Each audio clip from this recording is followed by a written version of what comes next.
Good morning. My name is Frank Grinnell. I've been advising professional money managers and investing in the stock market for over 20 years.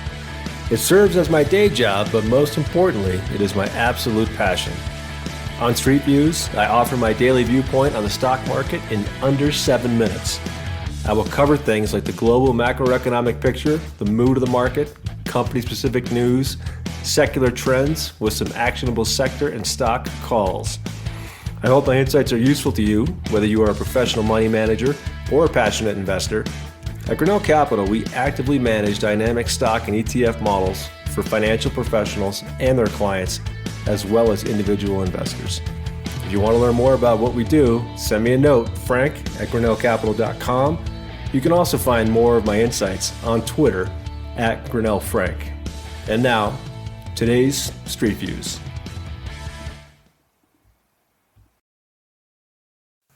Hey, good morning out there. Happy Hump Day, Wednesday, last day of August 2022. A lot going on today, interesting things. So equity futures are fairly green out there. Let's see, latest check, we are up across the board. Equity, actually no, we're not. The Russell's down a little bit. But VIX is in the red by 2%. NASDAQ up the most by 73 bips right now. Commodities are pretty much red across the board. So it looks like the potential coordinated global recession weighing on commodity prices once again. Nat gas is down the least. It's still over $9, $9.02 last I checked. It's who knows? It's one of those things where this could be one of those shakeouts that we had before in energy in terms of crude that proved to be a really good buying opportunity. We will find out. Our technical work that we do is looking for a little bit of an upswing in the market at this point. I'm not sure, I don't give a lot of credence to how long it could potentially last, but we do have futures up a little bit now. We'll see if the fundamentals can hold up. We did have one pre-announcement already today. We'll talk about that in a second. But our work does suggest that we could have a little bit of an upswing, so I don't know if I'd lay on the shorts quite here right now. I might wait a touch for that.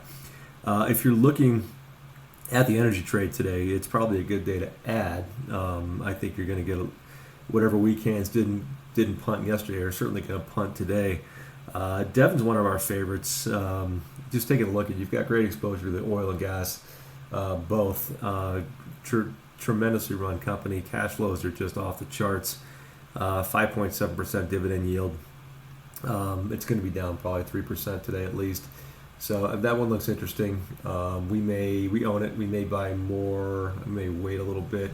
Honestly, it's one of those things where it's hard to predict how low people can take a quality asset just on fear and shakeout and what have you. So it's on our ad list for sure. Don't know if it's going to be today or potentially tomorrow or Friday. Seagate came out. They cut their forecast after reporting in mid-July.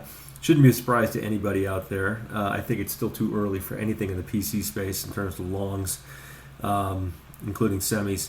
At some point, the hardware side will look interesting because you're going to get prices coming in on the component side.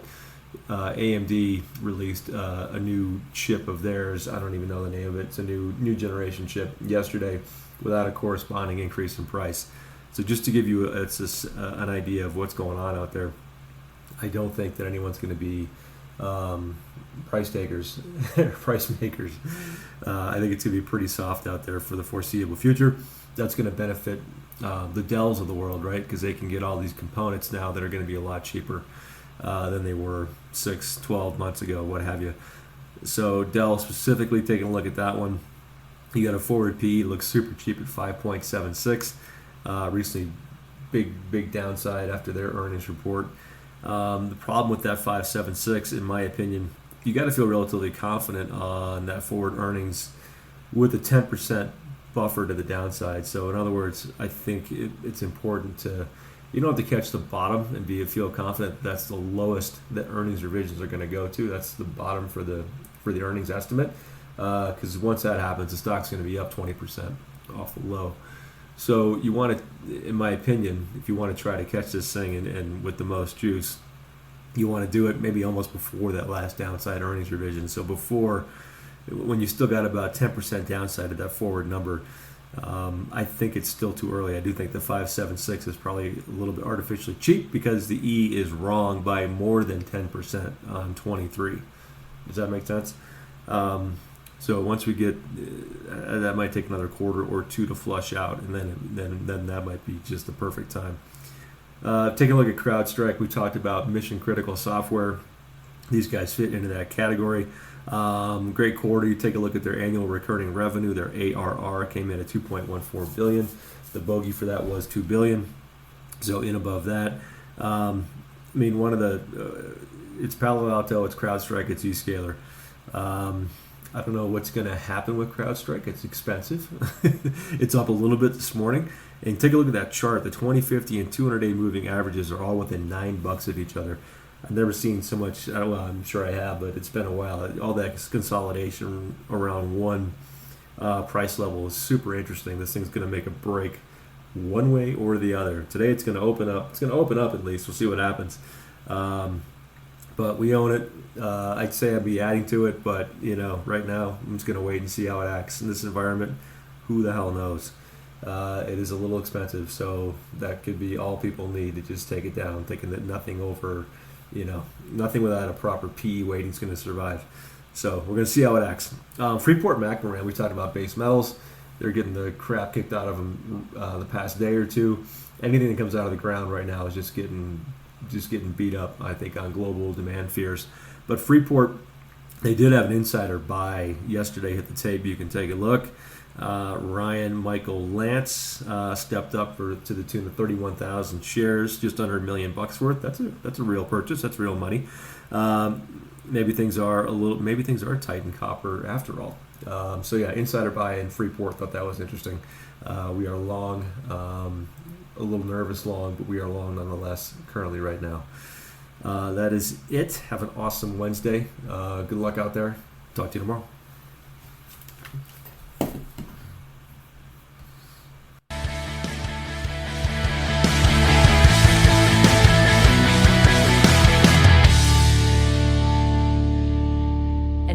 Some important disclosures. Grinnell Capital is a state-registered investment advisor. Services offered by Grinnell Capital can only be offered in certain states where Grinnell Capital is registered or meets required exemptions. Registration does not imply a certain level of skill or training. For additional information about Grinnell Capital, including its services and fees, please review the firm's disclosure statement as set forth on Form ADV and available at no charge at advisorinfo.sec.gov. This podcast is provided for informational purposes only. The information contained herein should not be construed at the provision of personalized advice and is subject to change without notice. This material should not be considered as a solicitation to buy or sell any asset or engage in a particular investment strategy. Investing in securities involves the risk of loss, including loss of principal invested, and may not be suitable for all investors. Past performance is no guarantee of future results. This podcast contains certain forward-looking statements which indicate future possibilities. Actual results may differ materially from the expectations portrayed in such forward-looking statements.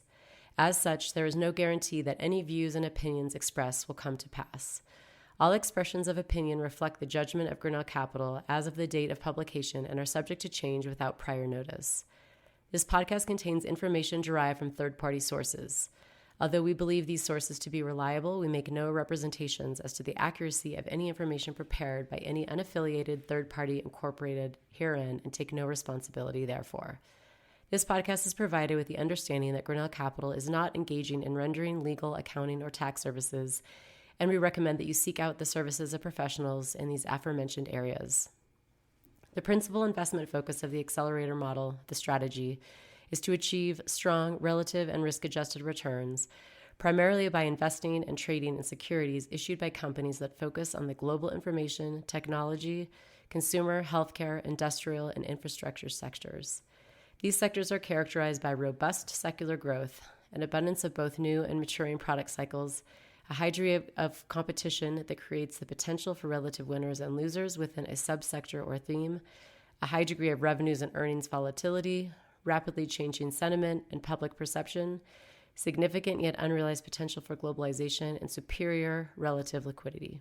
Investment in the strategy is speculative and involves a high degree of risk. The second investment model is called the ignition model. The ignition model is an all-exchange traded fund, ETF, strategy with investment objectives similar to the accelerator model. This model seeks to capitalize on long-term growth trends experienced by the market leaders in various areas and sectors. The ignition model will also seek ETF investments based on cyclical forces experienced in the U.S. and the global economy. This model is also designed to have the ability to offer some downside protection in the event of significant market stress through investments in ETFs designed to take advantage of market volatility. The strategy's performance can be volatile. Grinnell Capital has total trading authority over the strategy. The use of a single manager applying similar trading programs can mean a lack of diversification and consequently higher risk. For more important disclaimers, please visit our website, Grinnellcapital.com.